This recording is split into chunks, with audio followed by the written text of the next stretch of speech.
प्रवचन सुख देने वाला है, सत्संग से शांति मिलती है, समझ मिलती है, ज्ञान मिलता है, मन को संतोष आ जाता है। कल एक माता जी कह रही थी बहुत नुकसान हुआ हमारा। आज एक सज्जन मेरे पास आए, रिटायर इंजीनियर, बोले बहुत आर्थिक नुकसान हुआ है, लोगों ने ठग लिया, क्या करूं। बड़े बड़े बुद्धिमानों को भी लोग ठग लेते हैं, रिश्तेदार भी ठग लेता है, मित्र ठग लेते हैं, पार्टनर ठग लेता है। ये पार्टनर, कोशिश करो कि बिना पार्टनर के ही आपका बिजनेस खड़ा हो तो ज्यादा अच्छा है। कर्मचारी रखो, ज्यादा पार्टनर का बिजनेस जो है जड़मूल से खत्म हो जाता है। शेयर तो दे दो लोगों को, 2%, 1%, उस मॉडल का बिजनेस करो, लेकिन पूरा आधा तुम्हारा आधा हमारा, ये वाली बात, मौखिक बात तो बहुत गलत, सब लिखा पढ़ी में रखो, बिल्कुल पक्का कोर्ट की लिखा पढ़ी। बेईमानी करना चाहे तो भी ना कर पाए, क्योंकि आदमी का कोई भरोसा नहीं, कब उसका मन बदल जाए, बिगड़ जाए, तुम्हारी 10 साल की मेहनत व्यर्थ हो जाएगी, तुम दुखी हो जाओगे। और कभी कोई ठग भी लिया है तो इतना दुखी मत होइए कि अब आपकी तबीयत खराब हो जाए।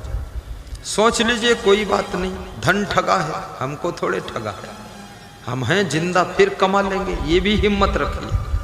अब इतना बिहवल हो जाओ, टेंशन में चले जाओ, डिप्रेशन में चले जाओ कि कुछ कर ही नहीं सकते हो, बीमार पड़े हो, ब्रेन हेमरेज हो गया, नस फट गई, ये हो गया, वो हो गया, ऐसा भी मत करो।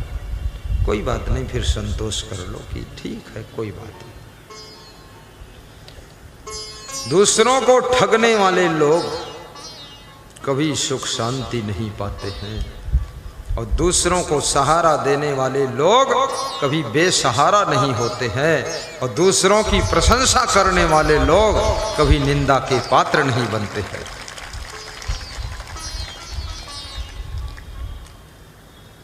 धनवान की निंदा करने वाला धनहीन हो जाता है, गुणवान की निंदा करने वाला गुणविहीन मूर्ख हो जाता है, विद्वान की निंदा करने वाला मूर्ख बनकर जिंदगी जीता है। सम्माननीय पुरुषों का अपमान करने वाला, निंदा करने वाला कभी सम्मान नहीं पाता है। दुनिया से जो कुछ भी तुम चाहते हो वो सब दुनिया को देना शुरू कर दो।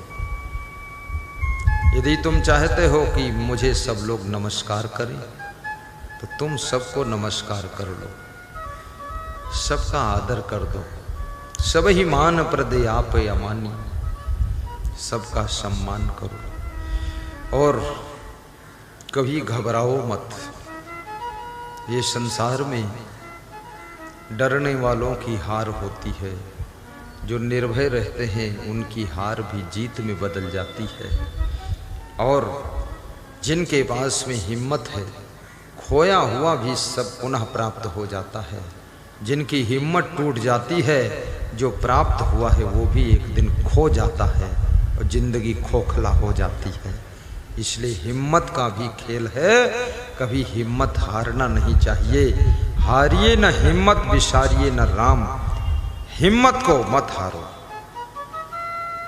इस संसार में जो भी तुम देख रहे हो ये सब नासवान है। गाड़ी लाओगे 20 साल के बाद वो भी नष्ट हो जाएगी, मकान बनाओगे 100 साल के बाद अपने आप टूट जाएगा, कपड़े खरीदोगे 1.5 साल बाद वो भी फट जाएंगे, घड़ी लाओगे 3 साल बाद वो भी बिगड़ा के इधर उधर हो जाएगी। कुछ भी यहाँ स्थायित्व तो नहीं है, सब टेम्परेरी है। इसलिए ये संसार की चीजों में भी भूलो मत, इनके लिए दुखी मत हो, और किसी के साथ में चालाकी चतुराई मत करो।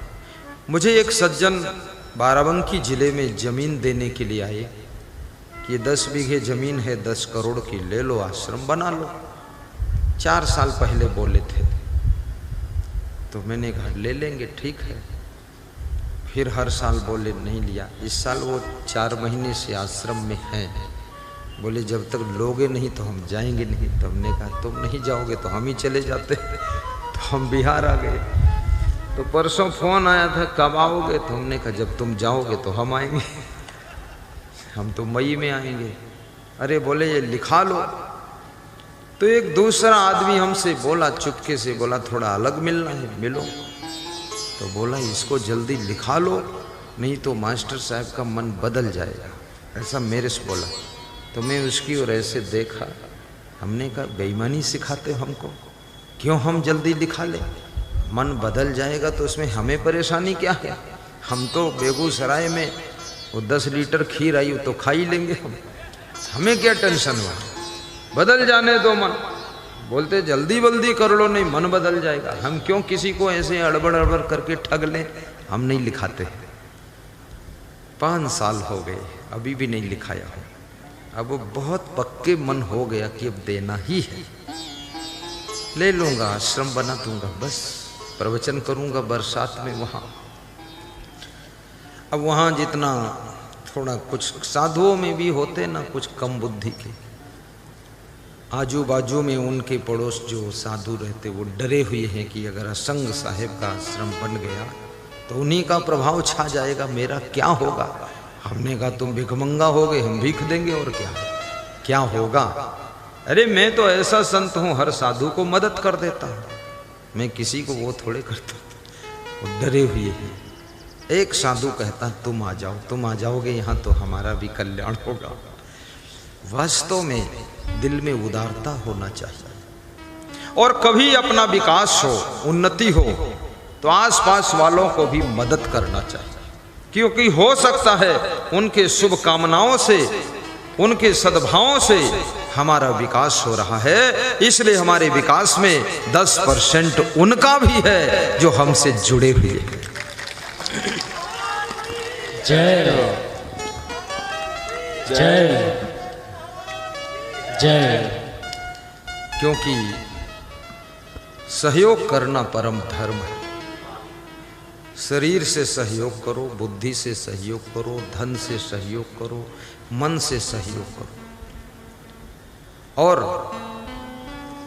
तुम्हारे पास जो भी शक्ति हो, सत्ता हो, शासन हो, प्रशासन हो, योगदान कीजिए।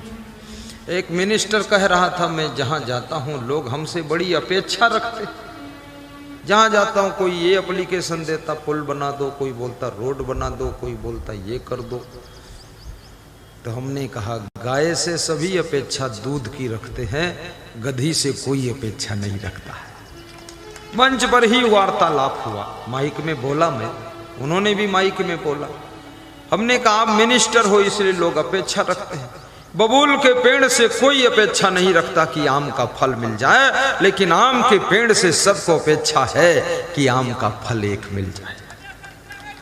जय हो। आप इस योग्य हो, मिनिस्टर हो, नेता हो, शासन में हो, तो आपसे लोगों की अपेक्षा है। जैसे कहीं मारपीट हो रही हो, पुलिस जवान वहां पर निकले गाड़ी लेकर, लोग पुलिस की गाड़ी देखते ही अपेक्षा रखते हैं अब पुलिस आ गई, अब मारपीट बंद हो जाएगी, हम बच जाएंगे, अपेक्षा है।